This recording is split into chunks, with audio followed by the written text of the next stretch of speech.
Muy buenas tardes, estimados estudiantes. Les saluda la profesora, soy Lita Gavino González y el día de hoy vamos a estudiar los materiales de laboratorio. Empecemos. Entonces, primero vamos a hacer un reconocimiento de los materiales y las características que estos tienen, para luego poder hacer una evaluación práctica de ellos, a ver si los puedes reconocer y recordar sus nombres y para qué sirven. Empecemos. Mira, este material es un material de vidrio, como puedes observar. Es un recipiente de vidrio de base ancha y tiene una boca ancha. A este se le conoce como el matraz de Erlenmeyer o simplemente el Erlenmeyer. Este recipiente sirve para hacer disoluciones, hacer algunas mezclas. Sin embargo, no lo vamos a usar para mediciones exactas. Aunque tiene aquí una graduación, te dice, ¿no? Hasta aquí es 200 mililitros, 300, 400, 500. No es muy preciso para hacer mediciones, entonces podría haber una variación y no sería exacto 500 mililitros, sino podría ser un poquito más, un poquito menos. También tenemos a este otro recipiente que se llama matraz aforado o también llamado fiola. Matraz aforado o fiola. Este matraz aforado, como puedes observar, tiene también una base ancha, pero mira la boca es más angosta y el cuello es bastante largo. Asimismo, presenta una tapita, ¿ya?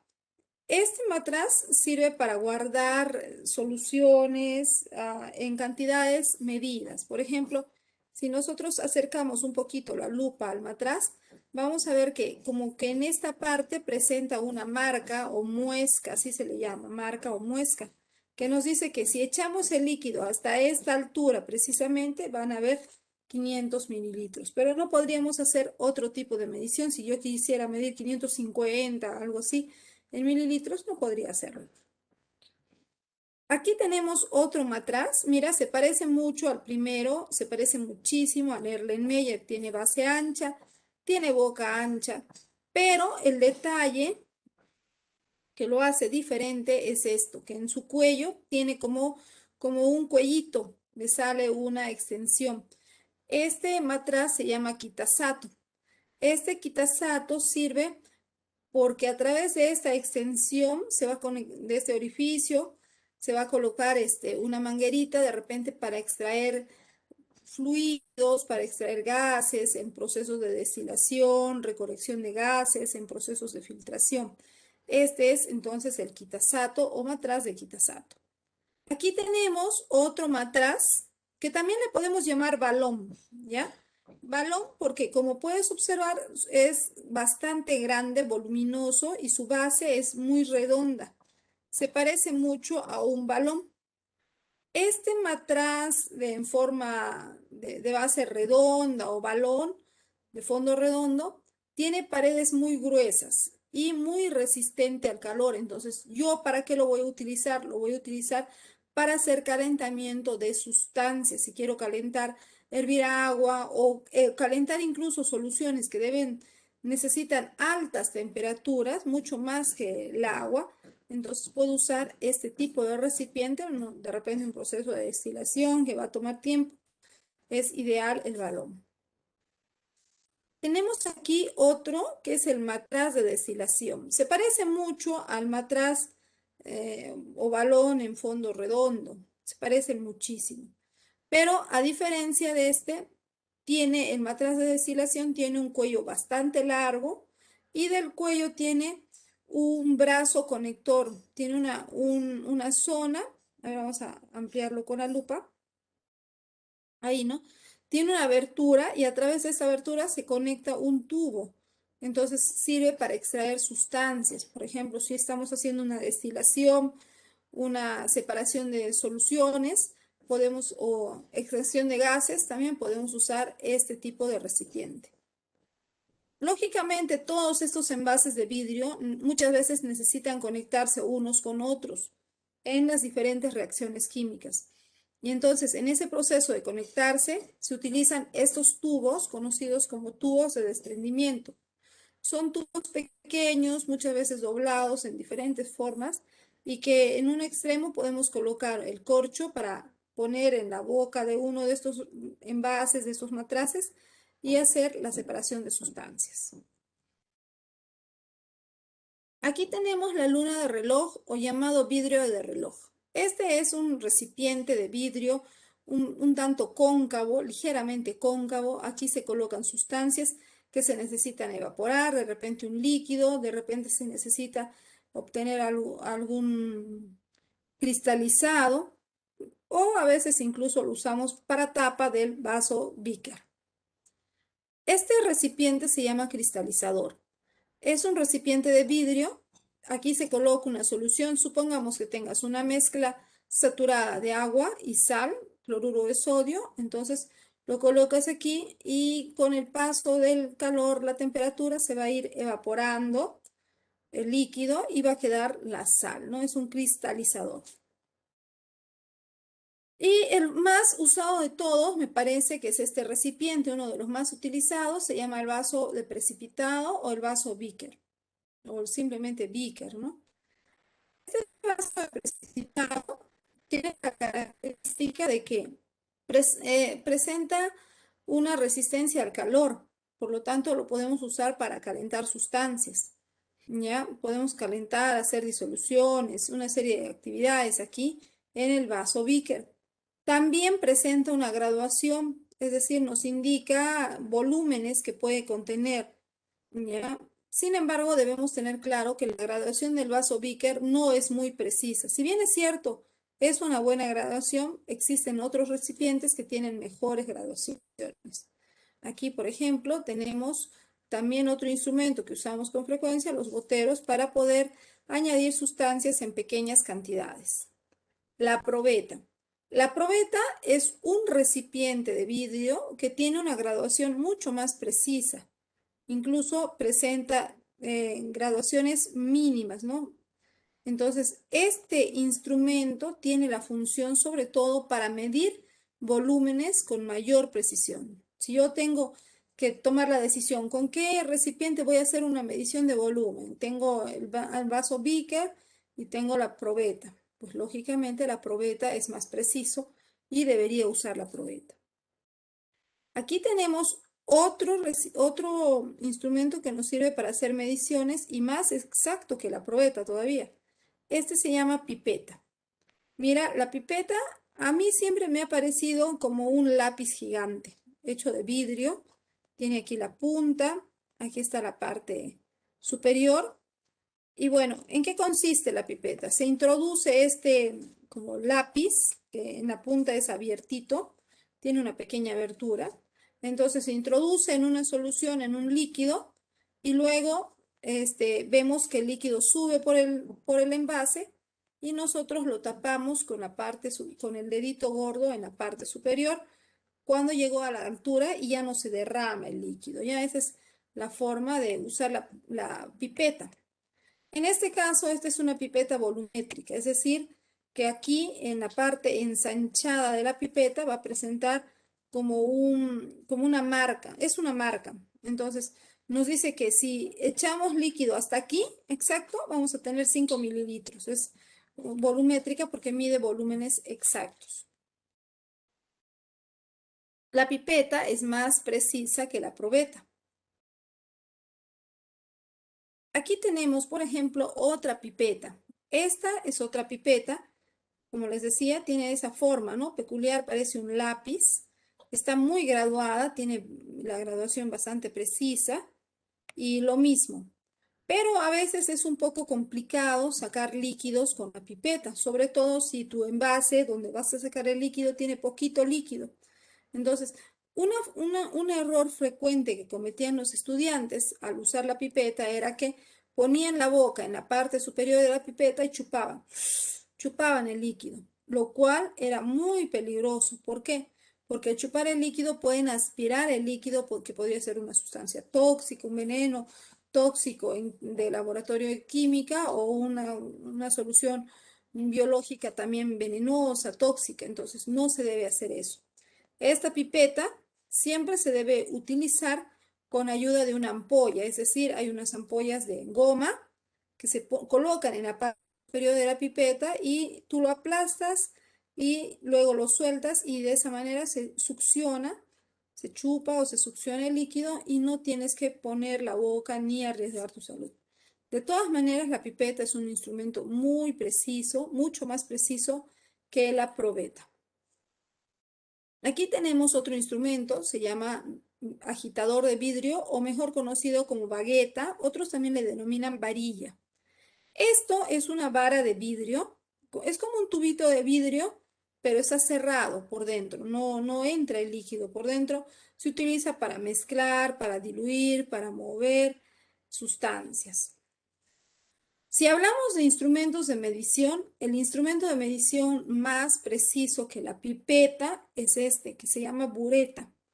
La bureta se parece a la pipeta en su forma alargada, es como un tubo largo en forma de lápiz, pero realmente es muy grande, puede medir más de 1 metro de largo fácilmente.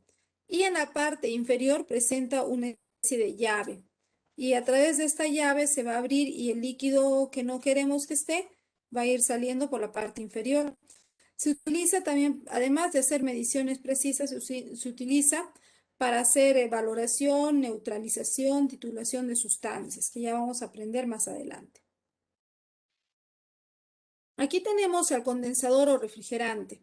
Este condensador o refrigerante es un tubo de vidrio, como puedes observar, que en la parte interior tiene otro tubo de vidrio enrollado en forma de una espiral o de un serpentín. Este condensador o refrigerante se utiliza para enfriar una solución de repente durante el proceso de destilación. Es básicamente la función que tiene. Aquí tenemos el embudo de vidrio. Este embudo de vidrio sirve para separar sustancias, lógicamente sólidos de líquidos. Y aquí tenemos uno de los embudos más bonitos. Se llama embudo de decantación o embudo de separación. Como puedes ver, se parece mucho al embudo. Tiene la parte ensanchada y la parte angostita, ¿no?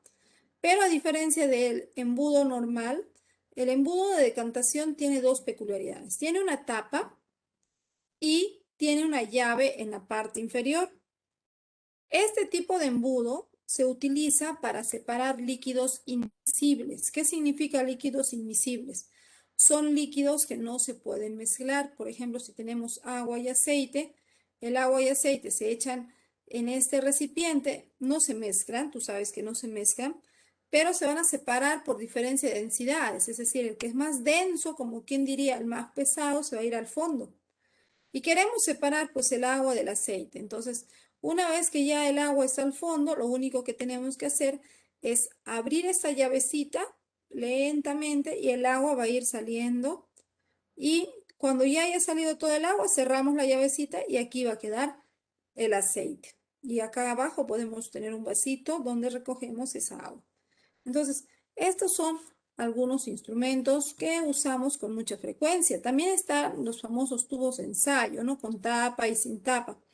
Estos tubos de ensayo son tubos de vidrio, un vidrio resistente al calor, tienen la base redondeada. Las utilizamos, los tubos de ensayo, para casi todo. Hacemos mezclas, calentamiento de sustancias, ensayos, pruebas de reactivos. Se usa en casi cualquier tipo de reacción. Estos tubos de ensayo, como tienen la base redondeada, no se pueden colocar directamente en la mesa. Tienen que ir en un recipiente, en un aparador llamado gradilla, que lo vamos a ver en un momento. Aquí tenemos a otro instrumento de vidrio llamado termómetro. El termómetro es un instrumento que nos sirve, termómetro de vidrio en este caso, nos sirve para medir la temperatura, pero el termómetro de vidrio no mide temperaturas muy elevadas, ¿no? Te mide en grados Celsius y Fahrenheit, pero en grados Kelvin no, porque ahí se necesita un termómetro más fuerte. Aquí tenemos al mechero de alcohol. Este mechero, como ves, es un recipiente, dentro se coloca alcohol, tiene una mecha y se enciende. Sirve para calentar sustancias a fuego directo, siempre que las temperaturas sean moderadas. Este mechero no va a aumentar demasiado su temperatura. Tenemos también los frascos de vidrio color ámbar. Son estos envases de vidrio de un color entre amarillo y marrón. Se utilizan para guardar reactivos o sustancias que puedan dañarse por acción de la luz ultravioleta. Hay sustancias que se afectan por acción de la luz y entonces esto es ideal para protegerlos. Ahora vamos a ver a los materiales hechos de porcelana. Por ejemplo, tenemos el mortero con pistilo. El mortero con pistilo es un instrumento que se utiliza para poder moler diferentes sustancias, moler, triturar. Es parecido a tu, de repente, mortero que tienes en casa para triturar ajos. Es muy parecido. ¿Ya? Detalle que está hecho de porcelana, es muy resistente, muy limpio y bueno, esto evita que se contaminen las muestras que estamos preparando. También tenemos la cápsula de porcelana. Esta cápsula de porcelana es como una pequeña tacita bien pequeñita. Se utiliza para calentar algunas sustancias, en reacciones, pero no vas a calentar a elevadas temperaturas. Un calentamiento normal, evaporar, cristalizar y mezclar. Esos son los usos que tiene la cápsula de porcelana. Pero si de repente tú quisieras calentar algo a una elevadísima temperatura, pues para eso está el crisol de porcelana. El crisol de porcelana se parece a una copita, es como una copita pequeñita, está hecha de porcelana y es muy resistente al calor. Se utiliza para calentar en el horno, para determinar cenizas en los alimentos, para fundir metales, incluso vamos a utilizar este famoso crisol de porcelana. El embudo Büchner o simplemente Büchner es un embudo de porcelana, por cierto, pero presenta una gran cantidad de agujeritos. Estos agujeritos van a permitir el paso del líquido y el sólido se va a quedar. Muchas veces este embudo se tiene que utilizar junto con un papel filtro que se va a colocar en esta parte para que se atrape mejor a los sólidos y no pase nada. También vamos a ver a los instrumentos de metal. Los instrumentos de metal, por ejemplo, tenemos la espátula y cuchara plana. Esto es una cuchara por un lado y por el otro lado, espátula sirve para transportar sustancias de un lugar a otro. Perilla o goma también le podemos llamar. Esto es lo que les decía hace un momento, que se pone encima en la parte superior de las pipetas. Tienen varias presentaciones, así como el que vemos anaranjado o el rojo. Estas sirven para succionar el líquido en una pipeta. De esa manera evitamos que el estudiante o el laboratorista tenga que succionar un líquido con su boca, lo cual es demasiado peligroso. Aquí tenemos la piseta. La piseta es un recipiente de plástico, es de plástico suave, flexible, y como puedes ver, en su interior presenta una especie de manguerita. Ahí está. Mira, tiene en su interior una manguerita y está bien sellada. La manguerita está bien acomodada ahí.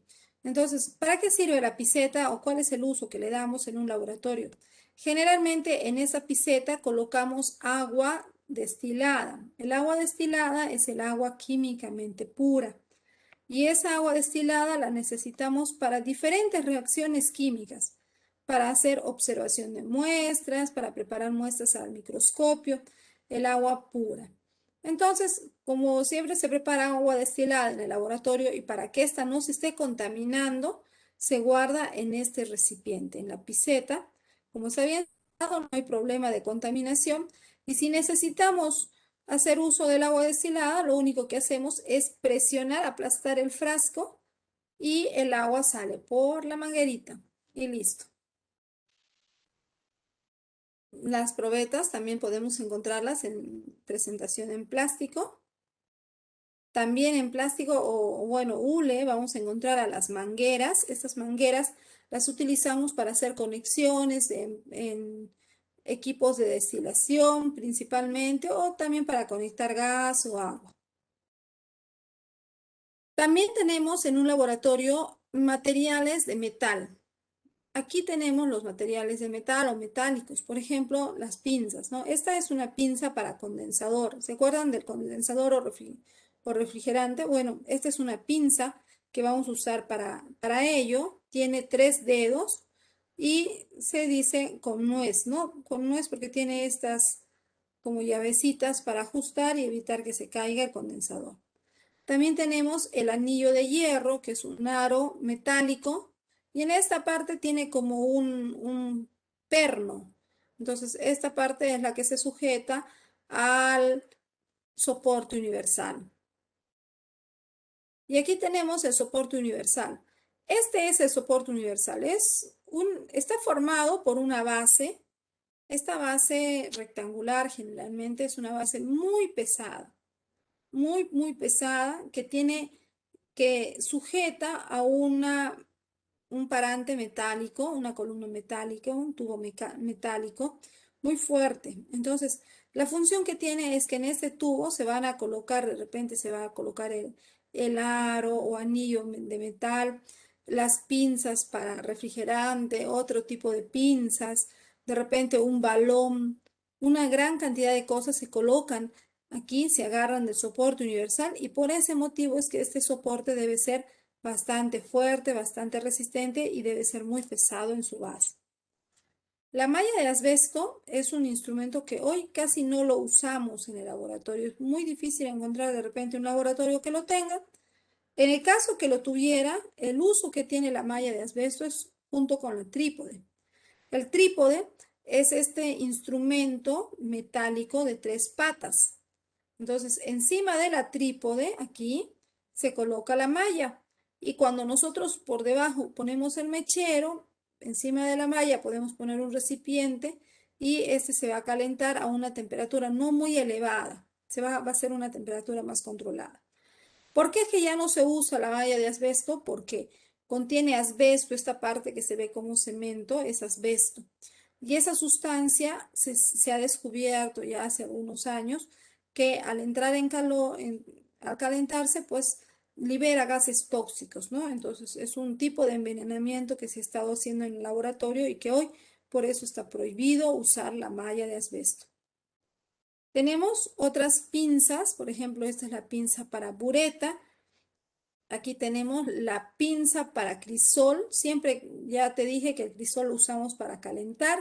Entonces siempre vamos a tener que sujetarlo con esta pinza que tiene la forma que se va a acomodar al crisol. Aquí tenemos la gradilla. Esta gradilla es como un instrumento donde se va lleno de agujeritos. En esos agujeritos van a encajar los tubos de ensayo y de esa manera pues no se van a caer. Hay gradillas de metal y también existen las de madera. Pero aquí estamos viendo ahorita los metálicos. También tenemos la pinza para tubos de ensayo. Sobre todo esa pinza la vamos a emplear cuando nosotros tengamos que calentar alguna sustancia del tubo de ensayo. Tenemos la pinza para vasos de precipitado. Como vemos, tiene la forma de tijera, ¿no? Detalle que esta pinza hay que tener cuidado de sujetarla con las dos manos porque generalmente el vaso de precipitado pues puede ser muy pesado al contener una sustancia y si solo lo agarramos con una mano se nos podría caer. Hay que tener mucho cuidado, sobre todo cuando estamos haciendo calentamiento de sustancias. Pinzas para matraz o para bureta, estas van acomodadas en el soporte universal.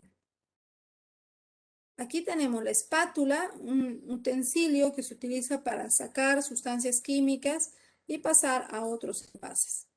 El mechero de Bunsen es un mechero muy especial, es un mechero que funciona a gas. Como podrás observar, aquí tiene pues el tubo que se conecta con la manguera de gas, la llave de encendido y aquí esta parte se llama la virola, que sirve para la entrada de aire. También tenemos la cucharilla de combustión. Esta cucharilla es muy pequeñita. Esta parte que se ve hundida como tazoncito es la parte de la cucharilla. Es extremadamente pequeñita y se llama de combustión porque es en esta parte donde se va a echar alguna sustancia química que se desea calentar a la temperatura o prácticamente se le quiere hacer arder a la misma sustancia. La cucharilla de combustión en su parte superior presenta como un aro, un anillito. También se podría echar la sustancia que se quiere hacer arder en la parte del aro, ¿no? Por eso es cucharilla de combustión con aro de combustión. Vamos a ver cómo funciona uno de los instrumentos de laboratorio que, que es muy utilizado diariamente, ¿no? El famoso mechero de Bunsen. Veamos las partes del mechero. Ahí está la manguera por donde entra el gas, la llave del gas, es como abrir tu cocina de gas, y la virola, que es como una ruedita que va a permitir la entrada del aire. En la parte de arriba, por donde sale el fuego. ¿Cómo se enciende un mechero de Bunsen? Es importante saber encenderlo. Lo primero, prendemos nuestro fósforo o encendedor, abrimos la llave de gas, ahí está, y prendes el fósforo. Acercas la llama y ya está encendido. Es muy parecido a prender una cocina. Vamos a ver los factores que determinan el proceso de encender un mechero de Bunsen. Necesitamos el combustible, que es el gas, el comburente, que es el aire por ese orificio de la virola entre el aire, y la temperatura de ignición. ¿Qué pasa si cerramos la entrada del aire? Pon mucha atención a esta parte. Mira la llama de azul y empezamos a girar esa ruedita que se llama virola. Y al girar la virola estamos cerrándola. Mira, ya no está entrando aire. Y acá quiero que me digas, ¿qué está pasando con la llama? ¿De qué color se ha vuelto la llama? A ver, pueden participar jóvenes. ¿Quién desea decirme qué está pasando con la llama o de qué color se ha vuelto esta llama en este momento? Estaba, ahí está. A ver, pueden encender sus micrófonos o también pueden escribir por el chat. Se ha puesto de color violeta. Ya, gracias, Sadit. Sadit, ¿cuál es tu apellido? Ah, Celadita, ¿no? Sí, mis. Ya, gracias. A ver, ¿quién más? Anaranjado. Anaranjado, es como más amarillo, ¿no? Es un tanto más amarillo. Sí, y está muy brillante. Se elevó su intensidad o algo así, mis. Sí, muy bien. Braulio Mateo y Parraguirre me dice, la presión del gas aumentó, permitiendo un cambio a tono violeta. En realidad es más amarillo. Creo que lo que estás viendo como violeta es el brillo que tiene el mechero, pero la llama, la candelita, está amarilla, muy brillante. ¿Ya? Y ahora vamos a ver qué pasa con esta situación. Entonces, mira, ahora le vamos a acercar un objeto, en este caso un crisol, y se está calentando. Pero mira lo que le está pasando al crisol. Observa, observa, observa, ahora lo vas a ver. ¿Qué le ha pasado al crisol? Se ha puesto negro, se ha ennegrecido. ¿Ya? En una llama brillante se ennegrece. Esto me recuerda a la cocina de leña, ¿no? A veces tienes tu cocina de leña, has puesto tus ollitas y de pronto tus ollas salen negras en tu cocinita de leña. Algo parecido ha ocurrido aquí. ¿Quién me dice por qué ocurrió este fenómeno?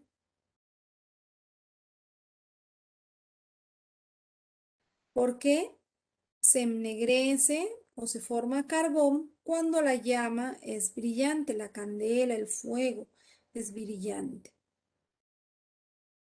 Me dice Mario Ricarpio que es por la intensidad de la llama. Ya, puede ser, todo vale. A ver, ¿quién más opina?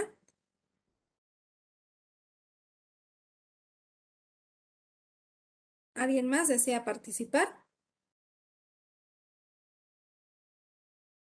Vamos a terminar de ver. Bueno, les explico. Recuerda que lo que hizo que la llama se vuelva brillante. A ver, ¿quién se acuerda por qué la llama se volvió brillante?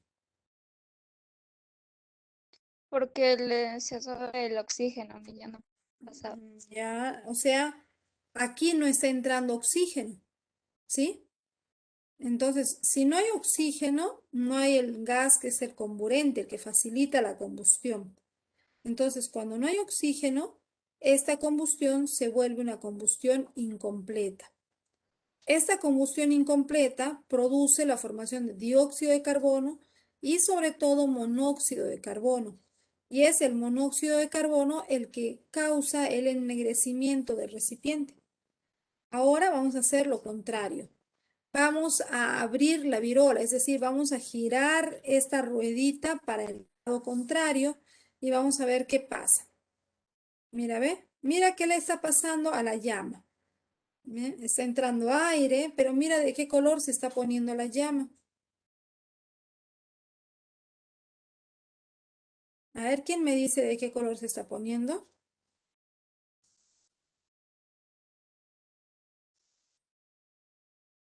¿De qué color se ha puesto la llama cuando hemos dejado entrar el aire? Azul. Gracias. Efectivamente, se ha puesto de un tono azul. Se parece mucho a cuando nosotros cocinamos, ¿cierto? En una cocina a gas, la llama de esa cocina a gas es de color azul. No es como la llama o el fuego que se forma en una cocina de leña. Ahora vamos a acercar el otro lado del crisol para ver qué le sucede al crisol. ¿Se ennegrecerá o no? Mira, ve. Ahí lo está calentando, puedes observar. Y luego de un rato se observa que no se ha ennegrecido, está intacto. ¿Quién me dice por qué con la llama que es de color azul no se da el ennegrecimiento, no se forma ese carbón, ese hollín? A ver, ¿por qué sucederá todo esto? Es porque su intensidad es baja y no genera monóxido de carbono.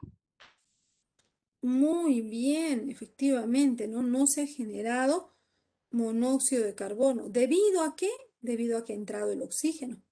Y al entrar el oxígeno ha habido una combustión completa. Ese es el motivo. Cuando la combustión es completa, entonces ya no se genera ese monóxido de carbono y al no generarse el monóxido de carbono, pues ya no se forman estos residuos. Eso es importante tenerlo en cuenta, sobre todo porque vamos a hacer uso muchas veces del mechero de Bunsen en un laboratorio y también por nuestra vida práctica, ¿no? Si vemos que hay un ennegrecimiento de las ollitas, pues ya sabemos que no está entrando suficiente oxígeno. Otros materiales de laboratorio tenemos aquí la pinza para termómetro, la balanza granataria. Esta balanza granataria es una balanza que tiene platillo y tiene 3 brazos metálicos. En cada brazo existen unas pesas y el brazo principal debe equilibrarse en la parte central, debe estar de esa manera, ¿no? Para empezar a pesar alguna sustancia. Este tipo de balanzas en realidad hoy en día ya no se usa mucho en los laboratorios, pero de repente en un centro de salud, balanzas similares a estas se utilizan para medir el peso de las personas. Hoy en los laboratorios usamos con más frecuencia esta balanza, que es la balanza digital. Esta balanza digital es mucho más precisa, se calibra en cero, es decir, antes de usarla debemos asegurarnos de que esté calibrada, de que diga 000 y ponemos la muestra. Lógico que aquí solo pesa muestras pequeñas, ¿no? No una muestra muy grande, no. No se puede calibrar. Otro instrumento importante es el baño María. El baño María, ya en esta imagen vemos un baño María eléctrico. ¿En qué consiste este baño María? Vamos a acercar un poquito la lupa. Ahí está. Mira, es un recipiente, es como tener un hervidor eléctrico. Aquí se pone agua y entonces el agua se calienta, ¿no? Aquí colocamos la temperatura, incluso podemos seleccionar los grados a que queremos que se caliente. Se caliente el agua y si de repente que yo quisiera calentar alcohol, saben que el alcohol es una sustancia altamente inflamable. Yo no podría calentar el alcohol directamente en el fuego. ¿Por qué no puedo calentar el alcohol en el fuego? Porque podría una gotita derramarse y se daría un incendio. Es muy peligroso, podría haber quemaduras y todo. Pero si yo necesito calentar el alcohol, lo puedo hacer en baño María. Pongo el alcohol dentro del vaso Beaker y luego lo coloco dentro de este baño María que contiene agua caliente. Entonces el agua caliente lo va a ir calentando poco a poco el alcohol. Y de esa manera me evito cualquier accidente. También tenemos el equipo de destilación a presión atmosférica. Este equipo lo utilizamos para destilar, para separar sustancias, por ejemplo, destilar el alcohol, y entre otros. Y aquí vemos cómo están unidos o conectados varios instrumentos, ¿no? El matraz en balón, vemos aquí el baño María, el matraz en balón, tenemos el socle, tenemos aquí el termómetro, tenemos aquí el refrigerante y aquí tenemos otro matraz en forma de bola. Entonces, esos son partes de un equipo de destilación. También es usual emplear la estufa de desecación. Es como un horno, prácticamente es un horno donde nosotros controlamos la temperatura y el tiempo que va a estar calentándose. Esto lo podemos usar, por ejemplo, para desinfectar instrumentos de laboratorio, esterilizarlos, ¿no? De repente hemos usado algunos materiales e instrumentos para hacer cultivos de bacterias, pero luego ya debemos, primero queremos matar a esas bacterias, así que las metemos aquí en el horno por el tiempo determinados y van a morir. Y luego ya que hemos desechado esas bacterias, queremos lavar, desinfectar todos los envases, platitos, cucharillas, todo lo que se haya utilizado, entonces también se meten al horno para su desinfección. El plato caliente o parrilla caliente es un instrumento que últimamente se emplea en los laboratorios. Es como decir una cocinita eléctrica. En lugar de tener que calentar con el trípode y la malla de asbesto alguna sustancia, simplemente pones tu plato caliente, esta parrillita. Y en la parrilla, en esta parte blanca, colocas el vaso Beaker con la sustancia que quieres calentar, pones la temperatura y el tiempo y ya está, se calienta, ¿no? Es más rápido y más seguro también. Tenemos aquí el extractor Socklet. El extractor Socklet es esta parte que tiene aquí arriba entre amarillo y verde. Es un equipo que sirve para extraer sustancias, eh, sobre todo aceites, ¿no? Sacar aceites esenciales en procesos de destilación por arrastre de vapor. Tenemos el potenciómetro. Este es el potenciómetro o también llamado pHímetro. Sirve para medir el pH de una solución y así saber exactamente si es alcalino o ácido y en cuántos grados es. Tenemos también la balanza analítica. A diferencia de la balanza digital, si observas el detalle, la balanza analítica también es digital y en la parte de arriba está unida, está firmemente unida la balanza a una caja de vidrio que tiene una puerta. Entonces, esta balanza va a medir con milésimas de exactitud. Va a ser una medición muy, muy precisa. Entonces, si queremos medir una muestra pequeñita, lógicamente, no recibe muestras grandes, abrimos la puerta, colocamos la muestra y cerramos la puerta. Entonces, de esa manera se va a medir muy exactamente y se mantiene así cerrado para evitar que incluso el aire pueda causar una alteración en la medición. Es mucho más preciso. Y por fin llegó el momento de la práctica. Ahora vamos a hacer, imaginando que estamos en el laboratorio. Si nosotros estuviéramos en clases presenciales, la práctica de este tema se hubiera hecho así, ¿no? Yo les hubiera hecho un recorrido por todo el laboratorio, les hubiera estado diciendo, aquí está esto, y les hubiera estado explicando brevemente de cada uno de ellos. Y luego les hubiera presentado en una mesa diferentes materiales, como lo que vamos a hacer ahora, y ustedes tendrían que decirme de qué material se trata. Así que nos imaginamos que estamos en clases y participamos. También pueden participar a través del chat. ¿Ya? Ahora vamos a poner un poquito para aquí. Listo. Me van a decir qué material es este. La probeta, Miss.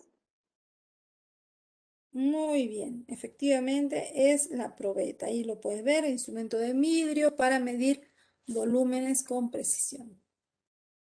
Ahí está la probeta. A ver este otro.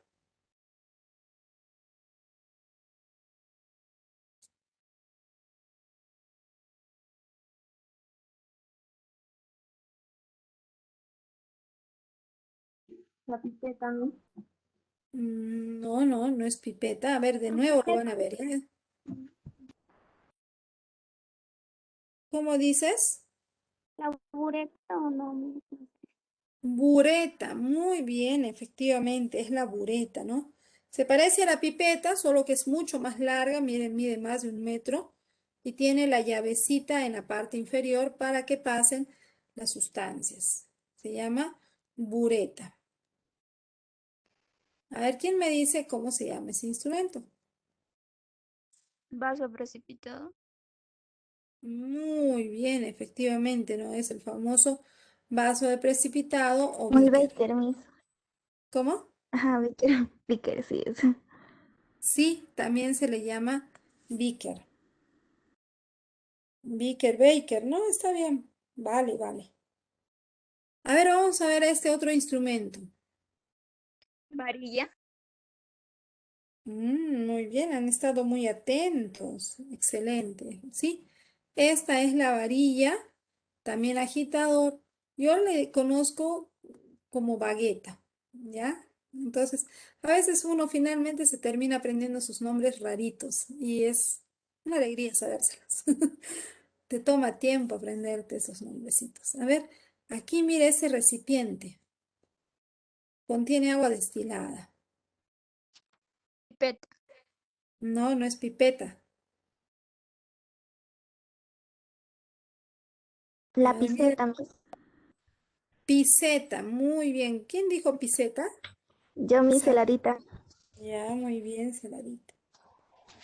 Muy bien. A ver aquí. Ahí está piseta, como la pizza. Este está facilito, ¿ah? El embudo. Efectivamente, sí. En Es el momento. embudo. Es el embudo. Simplemente el embudo. Ahí está.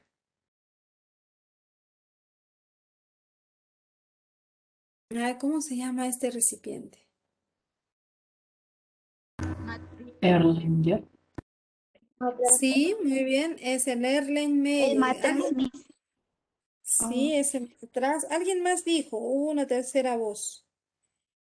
el matraz, Miss. Sí, gracias, Creo que fue Iraine. Braulio.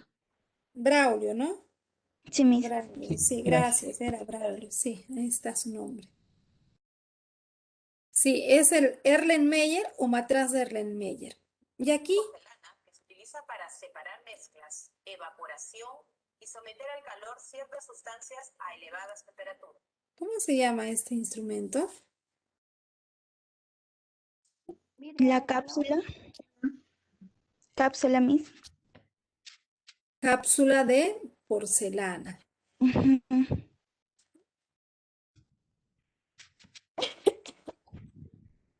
Perdón. A ver, vamos a ver con otro. Este está facilito.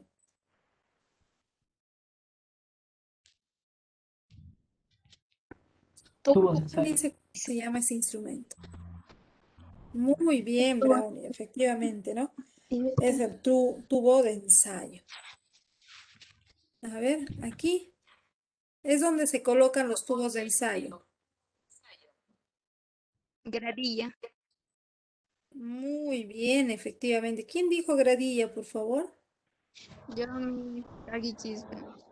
Allá. Lo que pasa que parece que el internet está un poquito lento y cuando hablan, al rato todavía aparece el nombre aquí en en una pantallita. Borde de los tubos. Ahí está la gradilla. También pueden escribir, ¿ah? Normal, escriben en el chat. A ver, aquí esto es lo que les decía que tiene forma de lápiz, pero es de La vidrio, es un pipeta. tubito de vidrio. Miss, la pipeta Pipeta, graduada. muy bien. La pipeta graduada, Miss. Sí, efectivamente, es la pipeta graduada. Es la pipeta graduada. Ahí está. ¿Y esto? Pinza. ¿Pinza para qué? Esto Hay varias es pinzas. pinza para crisol. Para ensayo. No, no es para crisol. A ver, lo van a volver a ver, ¿ya?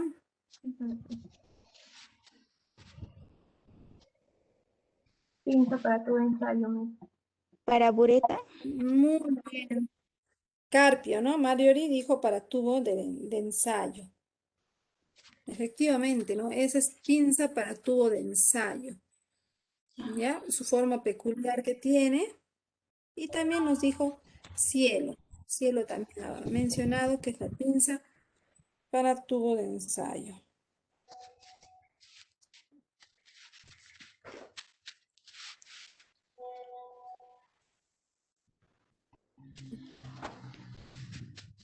A ver, esto, miren, tiene un piquito. Miss, la matraz Erlenmeyer. Eso, no, el Erlenmeyer no tiene piquito, este tiene piquito. Otra vez míralo. Matras Ahí, de ¿ve? ¿Ve su destilación. pico? Tiene su nombre. Matraz Matras de Kitasato. Matras destilación. Matraz Kitasato. Kitasato, Miss. ¿Quién Matraz dijo Kitasato. Kitasato? Yo, mi heladita. Sí, aparte de Celadita, alguien más lo dijo. Yo también. Sara Durán creo que fue. Y Braulio también, y Celadita también. Efectivamente, ¿no? Es el famoso Kitasato. Y en ese tubito, en ese piquito se coloca la manguerita de destilación. Y a este señor, La matraz de bola, bonito, la bola de fondo en plano. bola Matraz de bola. o de fondo redondo también hay, ¿no? Este es el fondo redondo. O también llamado balón. Ahí está. Muy bien.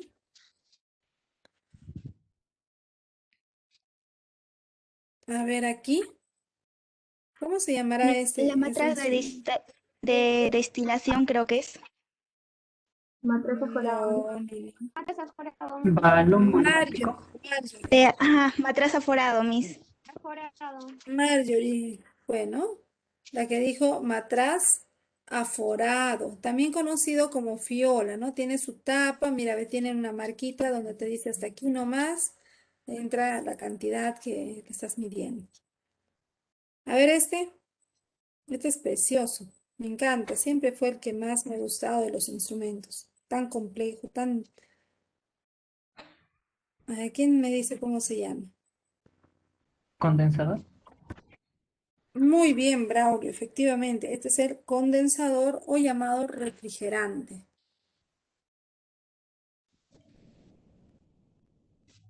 Ya, sí, todavía estamos en tiempo. A ver, este me gusta. Miren, es grande, tiene una llave en la parte inferior. Ahí está, ¿no? Se abre y se cierra la llave. Embudos Embudo de separación. de, de decantación, Miss. Efectivamente, ¿no? Es el embudo de decantación, embudo de decantación. De separación también lo podríamos decir, pero más propiamente es decantación, porque separa por diferencia de densidades. A ver Ese. Balón de destilación. Ah, no salió el nombre. Sí, efectivamente, Braulio. Es el balón de destilación. A ver son pequeños, son de vidrio, son tanto cóncavos, un lado cóncavo. El vidrio de reloj. Vidrio de reloj, muy bien. También conocido como luna de reloj, ¿no? Ahí está la luna de reloj o vidrio de reloj. Ahí se pone pues una pequeña cantidad, a veces queremos calentar unas gotitas de algo para que se evapore, pues ahí lo ponemos. ¿Ya? Obvio que es una pinza, pero ¿pinza para qué será? Vasos. Miss, pinza para vasos Efectivamente, de precipitado. sí, muy bien. Sí, es la pinza para vaso de precipitado. Con eso sujetamos al vaso y obviamente hay que, de preferencia, agarrarlo con dos manos, porque generalmente el vaso pues puede tener un líquido más pesado y se nos puede caer. Aquí tenemos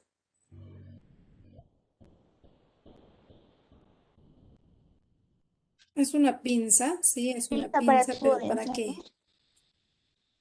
No, Para no, el tubo de tubo es ensayo. chiquito, mira, tremenda. Pinza No para puede ser matraz. para tubos. Pinza para matrices de Pinza instalación. para matraz. De instalación. Y correcto, muy bien. Es para el matraz. Y aquí, lo que De usas para moler porcelana. cuajos. Mortero con pistola.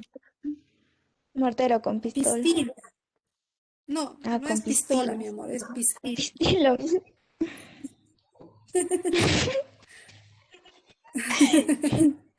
Ya ven que las clases no tienen por qué ser aburridas. A ver este.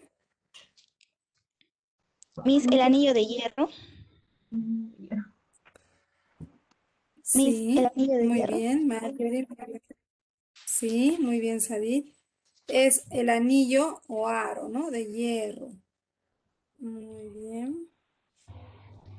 No sé si estará presente. A ver, me dijo que está presente Duranaira, no le veo mucho participar.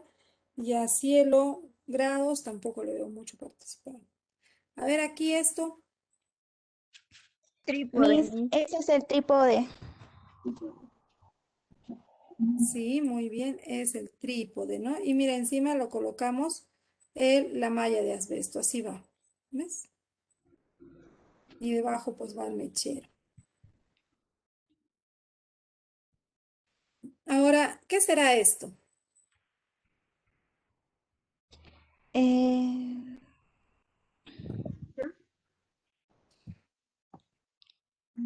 Miss, la balanza digital.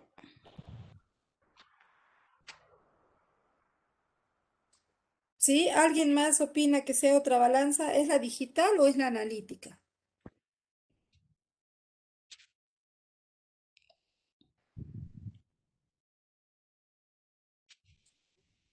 analítica, A ver, Miss.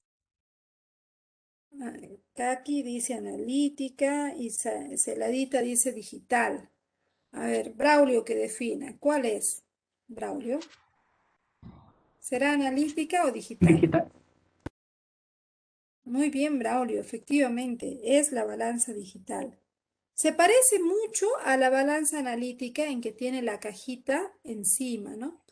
Pero la balanza analítica no es solo una cajita que se saca y se pone. La balanza analítica, esa cajita es mucho más grande y no se saca, está fija y lo que haces es abrir la puertita para meter la muestra. En cambio acá le ponen una cajita de protección, la sacamos para pesar algo y luego la tapamos nuevamente para evitar que el polvo dañe esta balancita. A ver esta. Miss, esa es la balanza granataria. Sí, efectivamente, esa es la balanza granataria, ¿no? De 3 brazos. Así como ustedes lo han hecho muy bien el reconocimiento de los materiales de laboratorio, también es importante que en el laboratorio aprendamos a hacer medición de volúmenes. Siempre vamos a estar usando el vaso Beaker, la probeta, la pipeta para medir un volumen, ¿no? Una cantidad de agua, por ejemplo, 10 mililitros, 5 mililitros. ¿Cómo se hacen esas mediciones? Entonces, aquí vamos a ver cómo se hace. La primera condición es que el recipiente debe estar en una superficie plana. ¿Para qué? Para que no se distorsione con las curvaturas. Y luego debemos agacharnos nosotros para ubicar nuestros ojos a la misma altura del líquido que queremos observar. Mira, ve, dos condiciones básicas. Primero, si vas a medir un volumen, un líquido, pues debes poner el recipiente en una superficie plana, rígida, que no se esté moviendo. Y luego que se estabilice el líquido, nos agachamos y ubicamos nuestros ojos a la misma altura donde se encuentra el líquido, a esa altura. Y al observarlo, vamos a ver este detalle. Puedes observar que este líquido parece que estuviera dos medidas, ¿no? Hay como una curva superior y hay una curva inferior. Y en la curva inferior, si tomamos en cuenta la curva inferior, diría que tiene 10 mililitros de agua. Y si consideramos la parte superior, diríamos que tiene 11 mililitros de agua. Entonces, ¿cuál vale? Siempre que vas a echar en uno de esos recipientes, tú vas a ver así, ¿no? Entonces, ¿cuál es la medida? ¿O será que tiene 10,5 ya para nadie? Entonces, en este caso, se ha determinado que el volumen exacto es aquel que marca el menisco. Mira, aquí arriba ves la palabra menisco. ¿Qué viene a ser el menisco? Se llama menisco a la curva inferior que forma el líquido, esa curvatura. Entonces, ves aquí en el dibujo, hay una línea roja y en la parte inferior, donde llega, ese es el menisco y ese es el que te indica cuánto es el volumen. De acuerdo a eso, ¿cuánto es el volumen de este líquido? A ver, ¿quién me dice?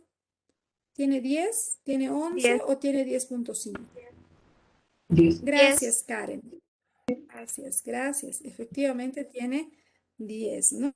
10 mililitros. Ahí estábamos. Entonces, de esa manera nosotros vamos a hacer la medición de volúmenes, ¿no? Siempre vas a buscar el menisco, que es la curvatura inferior. Ahí está. Entonces dices, no, este tiene 10 mililitros. De todas maneras, nadie me engaña, ¿ya? Y ya está. Ahora vamos a ver, si me han entendido, van a poder decirme cuánto miden los siguientes volúmenes. Yo aquí tengo, vamos a acercar la lupa, me dicen, ¿cuánto mide este recipiente? ¿Cuánto es su volumen? ¿Será 20, 21, 22? 20, ¿Cuánto Miss. será? 20. 21. No, 20, Miss. 20, 20, 20. 20, Miss. 20, 20. ¿Alguien dice 21? Una cocina surge el que diga 21. Ahí está. Efectivamente mide 20. A ver, aquí hay otro. Vamos a acercar la lupita. ¿Cuánto mide este volumen? 18. 18. Gracias. 18. 18, Miss. Gracias. Muy bien. Efectivamente mide 18.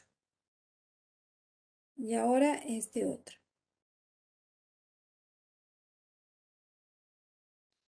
¿Cuánto mide este volumen? 50. 50. Y pues sí, mide 50. Notan que está medio curviadito. Seguro la mesa donde lo están apoyando no está muy derecha, que digamos.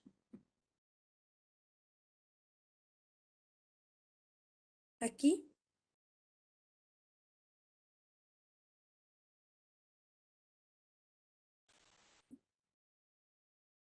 ¿3.6? Efectivamente, ¿no? Mide 3,6. Ahí está. Y el último, ¿ya? Vamos a ver. Aquí.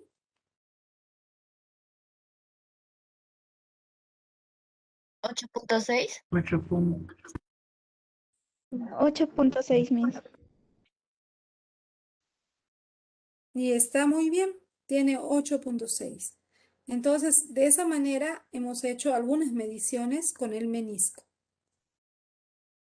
También es importante saber y entender de que en el laboratorio, al hacer medición de volúmenes, a veces podemos cometer algunos errores. Entonces, es necesario que conozcamos cuáles son los errores al hacer una medición, ¿no? Los errores al hacer la medición suelen darse así. Mira, vamos a echar 10 mililitros de agua en la probeta. Ahí está, con ayuda de la piseta. Para saber que son 10, me agacho, observo el menisco y anoto. Siempre el investigador debe anotar. Luego estos 10 mililitros de agua de la probeta lo voy a pasar a este largo tubo llamado, ¿cómo se llama? Bureta, con B. Y ahora me agacho, me acerco y veo el menisco y anoto. Y me doy cuenta de que en la bureta no son 10 mililitros, sino hay 9,6. Hay una diferencia. Entonces, yo digo, ¿cuál será el que hace la mejor medición? ¿Cuál será más exacto? ¿Cuál no será tanto? Entonces, voy a encontrar que hay un valor experimental y hay un valor referencial. El valor referencial es el valor más exacto, al que debo tomar como referencia. En este caso, el valor referencial, el más exacto, es el de la bureta, sobre el valor experimental, que es el de la probeta. Y la resta entre valor referencial y valor experimental me va a dar el error que existe al hacer esta medición de volúmenes. Vamos a verlo con estos ejemplos, ¿ya? Ahí van a necesitar calculadora de sus celulares.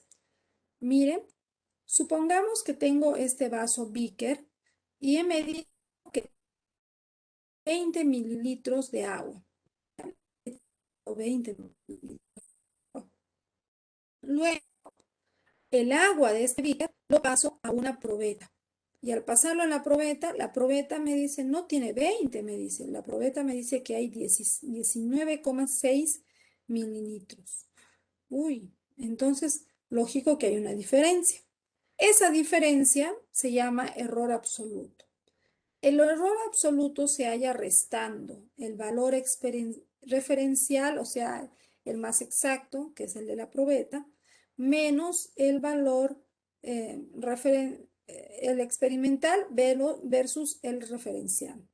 Entonces, debo restar el valor del Beaker menos el de la probeta. ¿Cuánto es? 0.4. 0,4. Muy bien, es 0,4. Y ahora que ya tengo el error absoluto, yo me pregunto, ¿no? ¿Qué pasaría si yo quisiera pasar siempre que pase de un vaso Beaker a una probeta, ¿cuánto va a ser el error? Esta vez han sido 20 mililitros, pero ¿qué tal quiero pasar 10 mililitros, 5 mililitros? ¿Cuánto va a ser el error? Entonces, a ese error se le va a llamar error relativo. Este error relativo se halla de la siguiente manera. El error relativo es igual al error absoluto, que en este caso sabes que es 0,4, entre el valor referencial. ¿Cuánto es el valor referencial? En este caso, 19,6. Hagan la operación, por favor. ¿Cuánto es?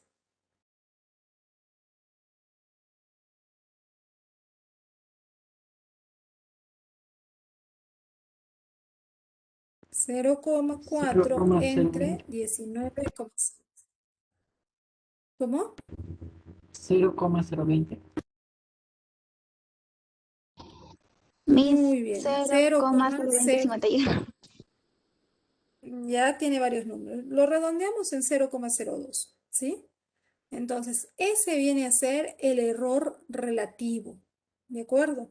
Eso significa que cada vez que yo trasvase una sustancia de un Beaker a una probeta, pues va a haber un error de 0,02 por cada mililitro que trasvase. Y ahora voy a poder sacar el porcentaje de error relativo. Este porcentaje de error relativo se halla de la siguiente manera. El error relativo, que es 0,02, multiplicado por 10, por 100. Multiplica 0,02 por 100.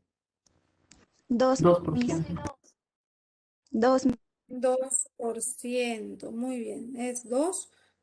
Entonces, siempre que yo pase un líquido de un Beaker a una probeta, voy a saber que el error relativo es del 2%, más, menos 2%, puede ser más 2%, menos 2%, que hay un error al trasvasar.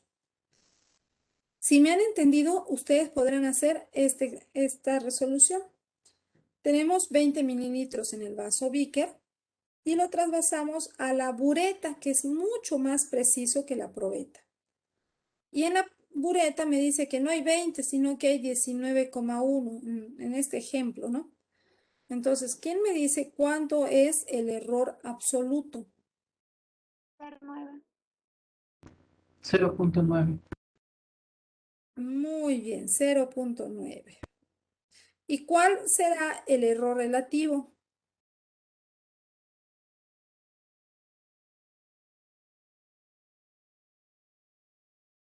¿Cuál será el error relativo? 0.04. 0.04. Muy bien, 0.04. Muy bien. ¿Y cuál es el porcentaje de error relativo? 4%. 4, Miss. 4%. 4%. No nos olvidemos que es porcentaje, se completa con por ciento. Muy bien. De eso he tratado la práctica del día de hoy. Miren, ya